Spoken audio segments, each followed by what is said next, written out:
الحمدللہ رب العالمین والصلاة والسلام علی سید الانبیاء والمرسلین وعلی آلہ واصحابہ اجمعین اما بعد فاعوذ باللہ من الشیطان الرجیم بسم اللہ الرحمن الرحیم یا ایہا الذین آمنوا لا تخونوا اللہ والرسول وتخونوا اماناتکم صدق اللہ العظیم۔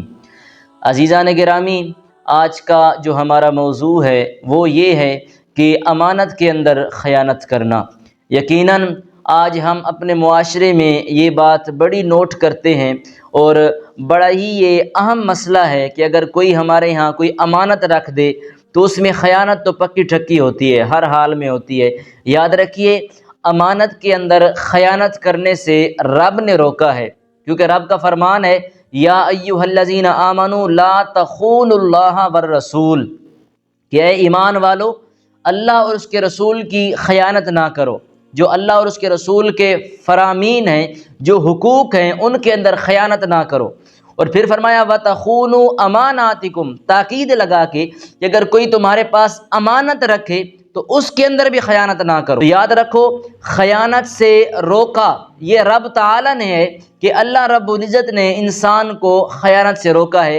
اور یاد رکھیے، انسان کو نہیں بلکہ جو ایمان والا انسان ہے، یا ایھا الذین آمنوا، جو مومن ہے، جو مسلمان ہے، ایمان والا شخص ہے، رب تعالیٰ نے اس بندے کو خیانت کرنے سے روکا ہے۔ تو یہ جو خیانت کرنا ہے، یہ ہمارے معاشرے کے اندر آج بڑا اہم مسئلہ بن چکا ہے کہ اگر کسی کے پاس ہم اپنا راز رکھتے ہیں، کوئی بات اس کے پاس ہماری ہوتی ہے جو کہ امانت ہوتی ہے، تو اس میں خیانت کر دیتا ہے، فاش کر دیتا ہے ہمارے راز کو۔ اگر کسی کے پاس ہم رقم رکھتے ہیں تو بھی اس کے اندر خیانت ہو جاتی ہے۔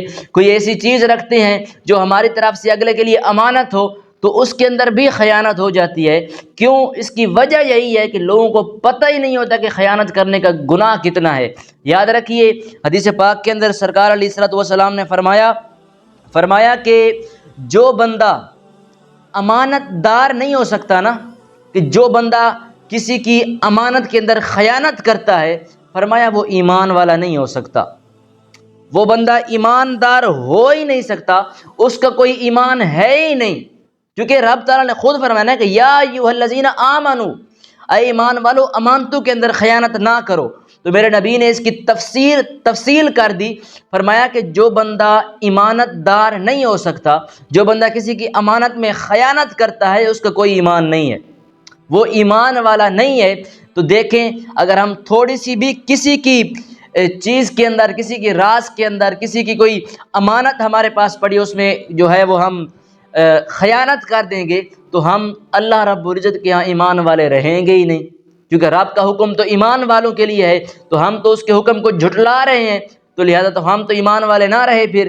تو یاد رکھیں، یہ بڑا حرام عمل ہے اور رب تعالیٰ نے اس سے منع فرمایا کہ امانت کے اندر خیانت نہ کی جائے۔ اور میرے نبی پاک صلی اللہ علیہ وسلم کی حدیث پاک میں بھی یہی آیا کہ جو ایمانت دار نہیں ہے اس کا کوئی ایمان نہیں ہے، اور جس کی وعدے کے اندر پابندی نہیں ہے وہ بھی، اس کا بھی کوئی دین نہیں ہے۔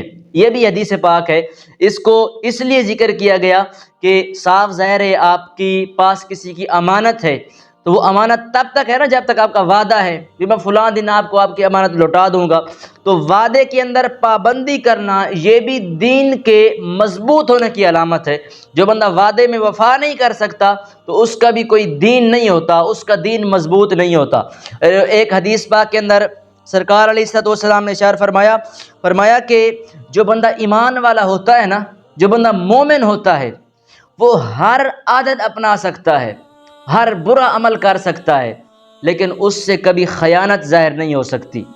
مومن سے ہر گناہ ہو سکتا ہے، انسان خطا کا پتلا ہے، مومن سے ہر گناہ ہو سکتا ہے، ہر عادت اس کی بری ہو سکتی ہے، ہر عادت وہ اپنا سکتا ہے، لیکن اس سے کبھی جو خیانت والا عمل ہے نا، یہ نہیں ہو سکتا، وہ جھوٹا نہیں ہو سکتا۔ مومن ہر عادت مومن اپنا سکتا ہے لیکن جھوٹا نہیں ہو سکتا، اور خیانت کرنے والا بھی نہیں ہو سکتا۔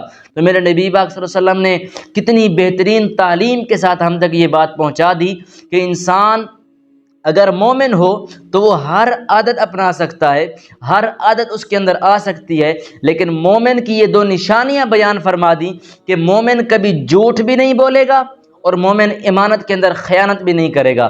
تو دیکھیں ایمان کے مضبوط ہونے کی علامت بھی یہی ہے کہ بندہ امانت کے اندر خیانت نہ کرے۔ تو جو بندہ امانت کے اندر خیانت کرتا ہے تو یہ حرام عمل کرتا ہے، اور رب تعالیٰ نے کیونکہ ایمان والوں کو حکم دیا ہے کہ امانت کے اندر خیانت نہ کرو، تو وہ بندہ رب تعالیٰ کے فرمان کو چیلنج کرتا ہے، اس کے مخالف چلتا ہے، تو یہ بڑا برا عمل ہے۔ اور ہمارے معاشرے میں یہ بات بالکل عام ہے۔ اگر کسی کو تکلیف ہو رہی ہے میری بات سے تو خود میں جھانک لے تھوڑا سا، اور آس پاس کے لوگوں کو دیکھ لیں۔ یہ بات ہمارے معاشرے میں عام ہو چکی ہے۔ آپ کسی کو اپنا راز بتائیں، 10 دن بعد وہی راز گھوم کر آپ کے پاس واپس پہنچ جائے گا کسی اور کے ذریعے۔ آپ کسی کے پاس کوئی چیز رکھ لیں تو وہ چیز آگے پیچھے ہوتی رہے گی، تو آپ کو ٹائم آگے دیا جائے گا، آگے آپ کا ٹائم چلا جائے گا، جو وقت مقرر ہوگا اس کے بعد آہستہ آہستہ وہ چیز آپ تک پہنچتی رہے گی۔ تو یہ جو ساری صورتحال ہے نا، یہ خیانت میں آتی ہے، اور خیانت سے میرے رب نے منع فرمایا ہے، اس لیے خیانت سے بچا کیجئے۔ اگر کوئی امانت آپ کے پاس ہے کسی کی تو اس میں ہرگز خیانت نہ کیجئے، کیونکہ یہ حرام عمل ہے اور اللہ اور اس کے رسول کے فرمان اور اس کے حقوق کے خلاف ہے۔ تو میں دعا کرتا ہوں اللہ رب العزت ہم سب کو اس مسئلے پر عمل کرنے کی توفیق عطا فرمائے۔ والسلام۔